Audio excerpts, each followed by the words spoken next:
much do your emotions really affect your physical health? I'm Dr. Liz Carter, and today I want to talk a little bit about how significant our emotions are in this mind-body connection that we all have, how much they play into our physical health, and then what we can do about it to improve our mental and emotional health so we then improve our physical health.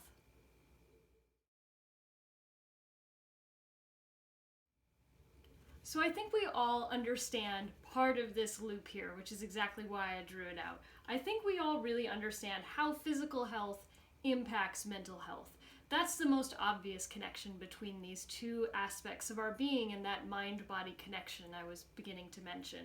So our physical health, of course, we can see it, it's in front of us, we get it, right? We understand that maybe if we're hurt from an accident or we have a chronic condition, which is really most likely what will affect our mental health, that it can cause some depression, anxiety, anger, frustration. We can understand that direct cause from a physical ailment to affecting our mental and emotional health. And I think that's usually the way we think about this cycle. And then we understand that, okay, maybe our mental health has been affected, so this is what we associate it with, right? Our mental health must have a physical cause. I think that's the way most of us see it.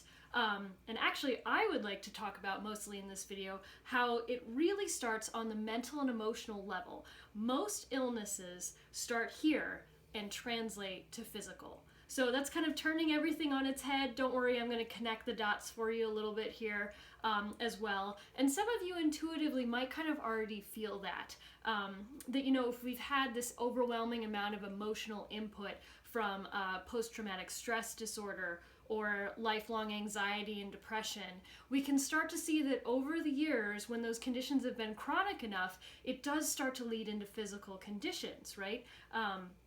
We might develop an ulcer, which we know is directly related to stress. We might develop chronic tension in our neck and shoulders, other types of pains. Some people have it go right to the GI. Other people, it might show up as skin issues, that type of overall thing. So the idea is that there are many, many layers to health and layers to the body. And with the mental and emotional level, you kind of start there in terms of accumulating things from your environment, your diet, as crazy as that sounds. All foods have this energetic level as well to them. Relationships, work, all kinds of things, right? Those kind of pile up in this mental and emotional layer. And if we let those sit and accumulate long enough, over time, they will start to trickle into physical. Because mental and emotional layers are more core and central to our being, if that makes sense. They are more vital, which sounds a little bit crazy, right? Where it's like, well, I need my heart to actually pump circulation and blood. Of course you do, absolutely. So there's kind of a protective effect by having those core mental and emotional layers where we're putting lots of accumulation into those layers while protecting the physical body, the thing that actually physically has to keep us alive, if that makes sense. So by accumulating in the mental and emotional layers, our body's kind of giving us a buffer. It's saying, hey, we've got some issues here, but it might be a little anxiety or a little bit of anger, something like that, right? You should really pay attention to it. And then unfortunately, most of the time we don't. We just kind of let that go. I think United States culture has a very strange relationship with mental health, where if you have any of these issues bubbling up, you're encouraged to push them back down, just get through it, work harder, put your head down, and you'll be fine, right? It's not really accepting of any of these mental health kind of issues. It doesn't mean you have to have schizophrenia or bipolar, though, those happen as well, of course. They're a little more advanced conditions. But just even something, like general anxiety or stress that we all have, this chronic stress in our environment all the time. It's just not looked on favorably, and it's looked at as a weakness, whereas really it's your body giving you the signal, a warning sign saying, hey, gotta pay attention to this, otherwise I'm gonna start really getting your attention by pushing this mental and emotional accumulation into your physical body. So usually those mental and emotional symptoms are really fabulous warning signs good to pay attention to them. But for the rest of the video, I really want to get into how this actually happens, because I don't think it's very obvious, right? It's certainly not as obvious as physical health impacting mental health. So let's dive on in. Right, so most illness starts at the mental and emotional level. I got ahead of myself there for this slide.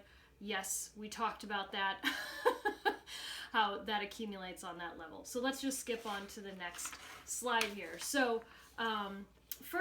the first thing that I'd like to talk about, I've got two things I want to run you through in terms of how we can see how this mental and emotional stuff accumulates physically, or will translate into that physical level. So the first thing that's really cool is called cellular memory. And this is a concept that I learned in my training through craniosacral therapy, which is a form or an offshoot of osteopathic medicine.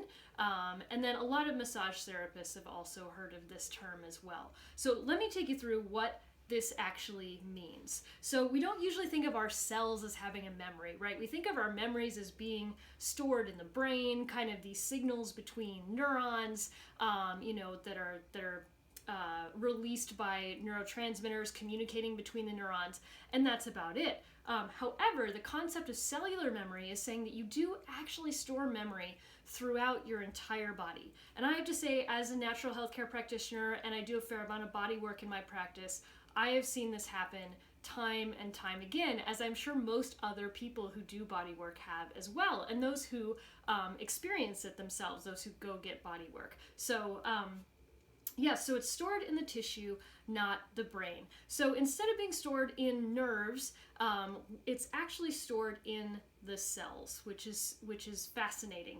And it's usually stored in a vibrational frequency, which I think we'll get into on the next slide. So the other interesting thing about cellular memory is that it is much harder to edit, which is interesting, right? If we think about our own memories in terms of the cognitive memories that we have conscious access to, those are a little bit malleable, right? We can kind of think back and then second guess ourselves and think, oh, did I really do that? Or we can even rewrite them in our own head, which is why eyewitness testimony is such an unreliable source sometimes. We second guess ourselves quite a bit, and then the brain will kind of start believing that sometimes and rewriting things. Cellular memory is, because it's stored in the cells and we don't have conscious access to it a lot of the time, it stays, it's not being influenced by our own thought patterns quite as directly as cognitive memories. So it is influenced by our thought patterns, but not in the same way that we could actually rewrite it. Usually it has to be released first, or the vibration shifted for that to happen.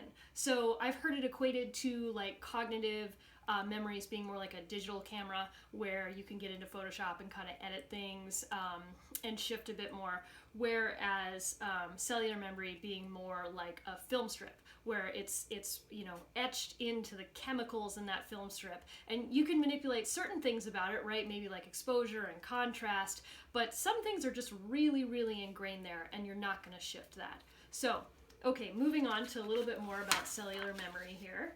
So, cellular memory is stored in MAPS. So let me tell you what that is. So in vibrational signals. So MAPS is microtubule associated proteins. So what's really interesting about this is there are microtubules everywhere. They make up the cytoskeleton, or the internal structure of your cells. And what's really interesting as well is these microtubules don't stop in the cells. They actually communicate outside of the cells. They connect other cells to each other, essentially, and that so it forms this interconnected living matrix of cells, which is super fabulous, right? It's really interesting. So the microtubules do so many things. They transport ions and nutrients and waste products and all kinds of things between cells. So they're incredibly vital for life. And what's interesting is that they also can store memory in the form of vibrational signals. So that might be a new concept. We are, at our core, vibrational beings. There are a lot of systems of medicine based around that. We can think of sound healing as one of them. Homeopathy is also highly based around vibrational frequencies in medicine. And we can understand that we respond to vibrations, right? We respond to, if there's fireworks, that's pretty loud and intense, right? Or a car crash. And unfortunately, these are very jarring vibrations that I'm bringing up. But we also respond to pleasant vibrations, right? Like if you've ever had Tibetan singing bowls, or maybe birds chirping, or even being in a favorite emotional state of yours literally changes our vibrational frequency. And what's interesting is that the MAPs, or the microtubules in the microtubule associated proteins in the cells, store those vibrations. So it's created this map of these vibrational states that you've been in your lifetime. And that's why it's interesting, and it's more difficult to rewrite directly, right? We can't actually think about that and shift it. We can if we decide to shift our vibrational state. So it kind of depends on the memory itself. Sometimes it can just be we can kind of help to shift ourselves, and other times it really does need to be released. So speaking of releases, a big way to do this is somatic release triggers the release of these memories. So this is what happens where if you've ever had a massage, or maybe you are a body worker yourself, and you press a point and someone gets angry or they start crying.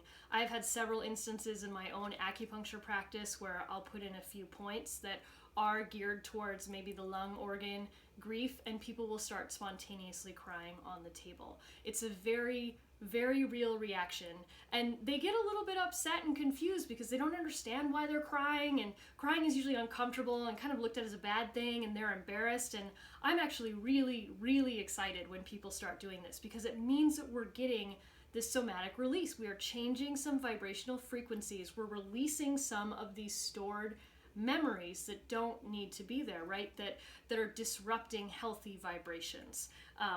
So we're talking to the body in that way, and it's a really positive and beautiful process and experience. So if you have this happen, please don't be worried. Please don't be afraid.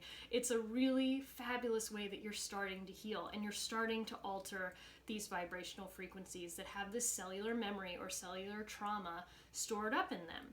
Sometimes an interesting way to think about it is, when we're under chronic stress, that is a certain vibration or frequency pattern, and our muscles get tense and tight, right? And then we kind of start walking around like that over time, and we might get hunched, or our posture changes. And it's reacting to what we've stored in our cells based on stress, if that makes sense. So other people might have it in their hands and wrists, other people it might go to GI, but we can see physically how that stress translates into this memory in our body, right? So that's a really easy way to kind of look at it and think about it. And personally, I would think about things that are, that are different for you, that are relevant to you. Think about different difficult mental or emotional states and how your body physically responded to that. That's also the most easily seen in people who unfortunately have post-traumatic stress disorder, where they have a mental and emotional trigger, something that reminds them of this traumatic event, and then they have a very, very physical and physiological reaction and response. That is partially cellular memory, right? We've got an interplay of cognitive and cellular, but a lot of the times it'll come out of the blue and they don't know what happened. That's more like cellular memory. Okay, all right, so we can see that mental and emotional does actually translate to our physical body and get stored there. So my second favorite thing here to show the mind-body connection is the placebo effect. So I'm sure we've all heard of this. It's super fascinating stuff. And we hear about it a lot in medical research. Of course, we think, double-blind, placebo-controlled studies, we hear that. That means that we've got one group where maybe we give a drug to or an intervention, and another where sometimes we'll give them nothing, or more often we'll give them a placebo where maybe it's also a pill, but it's a sugar pill, or it doesn't have anything in it. And you know, when we hear about placebo and people responding to placebo, you kind of laugh it off, or at least I did when I came from a very research oriented background, where it's like, oh, that's kind of silly, right? People, like, they didn't even have the intervention and they got better, right? Whatever. But I would like to stop and say, like, how freaking awesome is that, right? That you just need a suggestion of a healing modality or treatment, even if it's as simple as a pill, and your body's like, great, okay, I've got what I need. I am gonna heal myself up. I'm gonna fix this. So amazing how powerful our minds are. So I love to kind of flip the idea of the placebo effect, that it's not this thing to be kind of scoffed at, or that it's interfering with medical research. It's amazing, and it's telling us exactly that we have this mind-body connection, and that it is vitally important, and that sometimes we don't even need medication. We need the idea that we are being helped and how we are being helped, right? And of course, people that it's been studied and shown that people that are more suggestible are more open to the placebo effect. And I think suggestibility and gullibility usually is looked at as a weakness or a bad trait, but it's really fabulous in that you can suggest things mentally and truly affect your physical health. So what's neat is, yeah, it works even if you know it's a placebo, which is kind of crazy, right? There's been studies that have been done to show that they're not only saying, you know, here's the intervention, and then the other group has the placebo. They're not saying this is the drug. They're saying this is the placebo. This is not a medication, and it still works. So cool, right? So that's really talking about this subconscious mind that maybe we don't have access to, but on some level we still feel like we are being helped enough that we are literally rewriting kind of that vibrational frequency and energy, and breaking things up and letting go of some of that physical accumulation, which is pretty amazing. Okay, so the placebo effect continued, right? So we can see real physiological change, which is amazing. There are studies that have been done showing, you know, with certain drugs, you know, being withdrawn in the middle of a study, and the brain continuing to produce the same reactions and chemicals that it was producing with the drug, which is fabulous, right? Super cool. I know I'm saying that a lot, but it's real. I don't know. It's really exciting, and it's fascinating to me. So I hope it's fascinating to you too. And then we can literally alter our genes, which this is kind of a new idea out here, but you know, I think people, especially with mental and emotional things, you know, and anxiety and depression, think, oh, it's just genetics, I'm programmed this way. And a lot of Western docs talk about it, right? You have a biochemical imbalance, and there's nothing you can do about it, because this is just how you're made. That cannot be farther from the truth. Yes, there is a biochemical imbalance, but that does not mean that you can't change it. So what I've written down here is epigenetic changes. So the field of epigenetics is this new kind of field that's evolving and emerging, and it's telling us that our genes are changed by our environment, right? They're changed by how we experience life, essentially.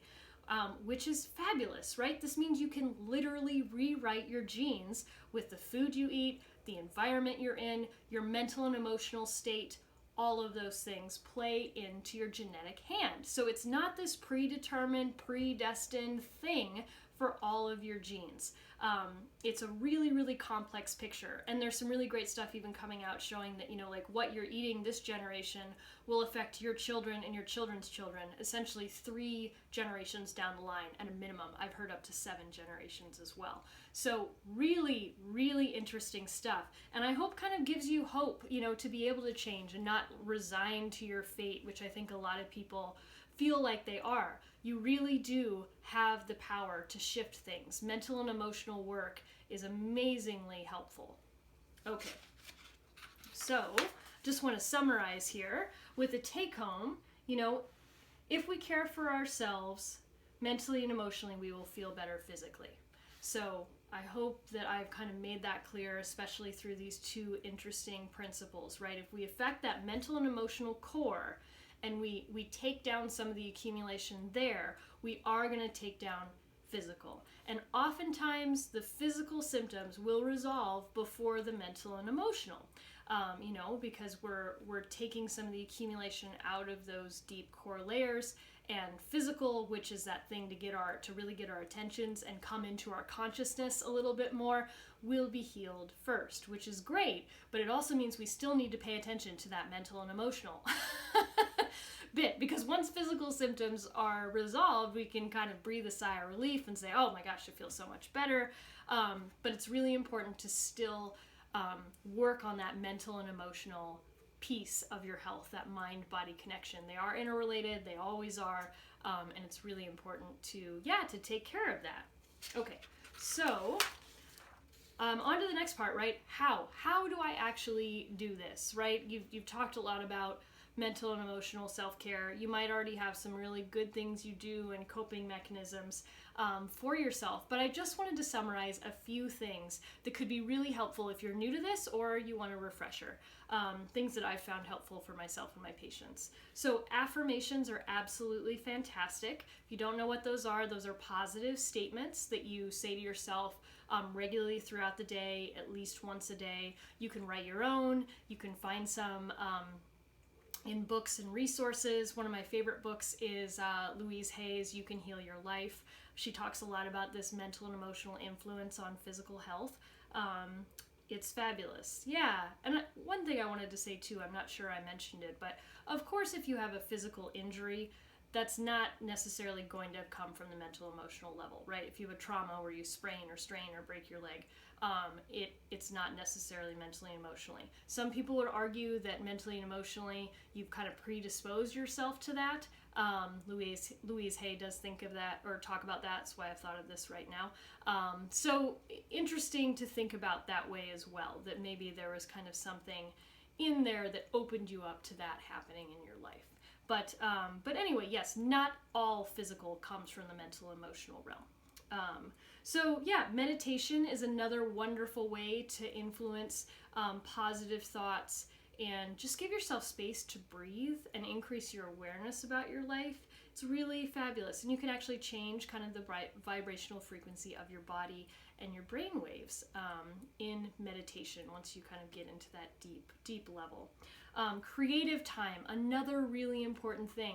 Creative time is just nurturing the self. It's anything that you find meaningful. I specifically like creating, putting something out into the universe, because I think a lot of times we really focus on consuming, right? We take a lot in, and we don't often feel the benefit of creating something, of putting it out into the world. That doesn't mean that you have to post it for all the internet to see, for anybody. It can just be for yourself. But having some outlet, something coming out that's processing these emotions, is really important.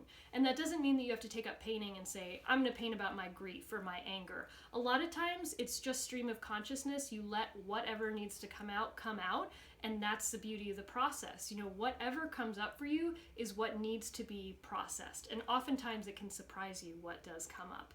But that creative time is really, really crucial to kind of affecting this positive mental and emotional change. And then white space, of course, right? We don't have enough downtime and rest in our lives. That's really going to get us a lot of reward mentally and emotionally. Creating some space for there to be process. And, when we start to create white space in our lives, we often have lots of thoughts bubble up and lots of anxiety issues or things like that, right? Because the body is saying, wow, I've got this opening now. I am going to use it. I am going to shunt all of the stuff that's been irritating me out this way. So just give yourself a little bit of time. Oftentimes there's kind of this bubble of things that needs to come out at first. So if you need to devote a little bit more time at first, great. And then you'll notice it taper. And then as things happen in your life, maybe stresses or traumas, it'll come back up. And it's supposed to be a waxing and waning process. It's natural for that to happen. So, but the white space, the rest, the downtime is crucial for this mental and emotional health. Okay. All right. So, in summary, it would be to find your placebo and make it a routine, right? Find whatever, pill form it is. Think about those people in the study that were given a pill that was a sugar pill, and they knew it was a sugar pill and it still worked, right? find whatever it is that's that meaningful to you to do for yourself every day. That's kind of the big message here. You know, you can do it once in a while, but it's much more effective if it's a routine, right? Because then we minimize accumulation of what's going on in the body. Okay.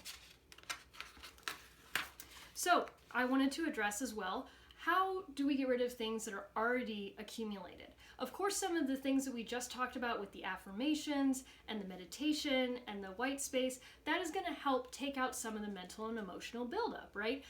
It's going to move things out, which is exactly what we want.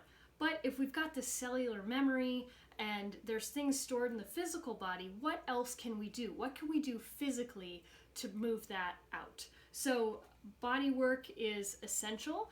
If you notice, most of these things or all these things on the list do not involve you speaking. Not that it's not lovely when you speak, but the point is to get out of our way of verbal processing, because again, that's very mental, and counseling is lovely. I certainly don't want to discourage you from that, but there is a massive amount of value to these nonverbal forms of medicine and treatment for yourself, because then we're not getting in our own way mentally. We're actually letting the body kind of access what it needs to and bring things up and move things out as it needs to. It's a really beautiful process. So body work like massage, Rolfing, Reiki can be lovely as well. Hydrotherapy, that's a big part of naturopathic medicine. It's working with water. There's specifically like spa therapies. I've written a couple posts on the spa that I'll link to after this, and how exceptionally helpful they are for your health, and especially helping to regulate that parasympathetic nervous system. All of these treatments can change the vibrational frequency of your body, which is exactly how we access that cellular memory and get it to release. The sauna as well, infrared sauna or dry sauna, a little more stimulating, but again, creating space, creating downtime, and letting go, right? Encouraging this physical process of letting go. And when you encourage the physical process of letting go, oftentimes that sparks the mental and emotional process of letting go as well. So homeopathy, right? I talked about that a little bit ago, where that is a vibrational form of medicine. And tuning forks, right? The tuning forks are really neat. They usually are used in conjunction on acupuncture points or like acupressure, and they're vibrational forks that you apply to these certain points in a certain order, and there are different forks that vibrate differently. It's a really neat treatment, and feel free to look it up or experience some yourself, which again affects our vibrational frequency. So I hope this was really interesting for you. I hope it gave you some insight into, a little more concrete insight, I think, into that mind-body connection. And I'll certainly provide some links for you on what I talked about at the end of the video here in the show notes. But yeah, making that a little more concrete and seeing that it really does have this very, very strong connection.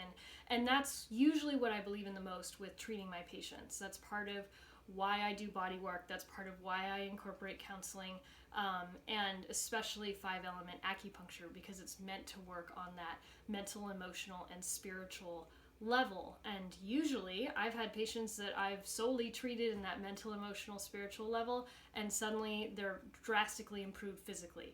It is one of the coolest things that I get to see in my practice. I love it. That's why I love talking about this, because I think it's very easy to kind of brush off in terms of affirmations are silly, or I don't need to meditate, or whatever, that only this physical work is what's really going to get it done.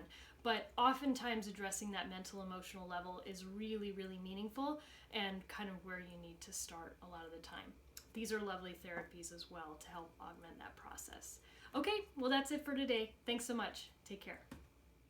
Okay, I lied. One more quick thing here. I wanted to show you some books in case you wanted to read a little bit more about this. I did mention Louise Hay's How to Heal Your Life, and I'll link to that in the show notes. But this is an entire book devoted to the placebo effect. How cool is that? So if you're curious about it and you want to learn more, he's got some really amazing stories in here about the placebo effect, how it's changed people's lives, how it's affected them, how it kind of came to be, and then how you can kind of incorporate it, what you can do about it. I think he focuses a lot on meditation and teaches you how to do that at the end. And then this is kind of a classic in this mind-body connection field by Bruce Lipton, The Biology of Belief. He's an MD, PhD, who went into this field of research and started studying this mind-body connection. So he's got a ton of really amazing information in there for you as well. So these are great resources if you want to dive into it a little bit more, and check them out. So I lied a little bit, guys. These are some great resources and books that I have for you if you want to check them out. You guys, I get really excited when I get to go back through my old school notes and actually use them. I also get really dorky and excited about research. So this, I feel like, justifies the storage space they take up on my shelf.